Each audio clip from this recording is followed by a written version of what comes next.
People like me who haven't mastered what I am teaching, you have to be careful because I might be adding my own junk to it, unbeknownst to myself, because that's not my intent. But I might be adding my own junk and I might be changing what I'm teaching. I'm not a master at these yet. So when you're listening to me, be careful. And so this applies to anybody. Just because somebody is a very good communicator and they portray knowing it all, he portrays knowing it all. Mixing my, what the hell that's called in grammar? Is it tense? No, it's not tense. It's a singular plural, right? It's what the hell it's called.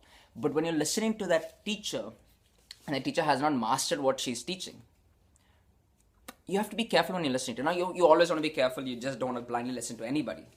Even if they are masters at it, you still want to always process it in your own mental faculties before you appropriate it.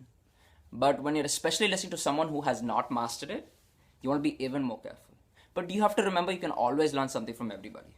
Ralph Waldo Emerson said, everyone I meet is my superior in some way, and in that I learn from them. So you can learn something from everybody. You can learn something from everything, every book you read, every audio you listen to, every experience that you have, anything that anybody says, you can always learn something. Absolutely. I will not take that back. But when you're listening to someone who is not a master at what they're teaching, like me, I am not necessarily a master at any of these yet. When you're listening to someone who's not a master, you want to process the information, I think, a little more, and you want to be careful because most of the time I'm giving you things to consider, to think about, to ponder, to come to your own conclusions about. And so that is what I think you should do. With me, with any teacher who's not a master. And even if a teacher is a master, you still want to. See, I'm harping on this again and again because it's very important. Whether they're a master or not, you just don't want to blindly listen to anybody. You want to still think about it and put your due diligence into it.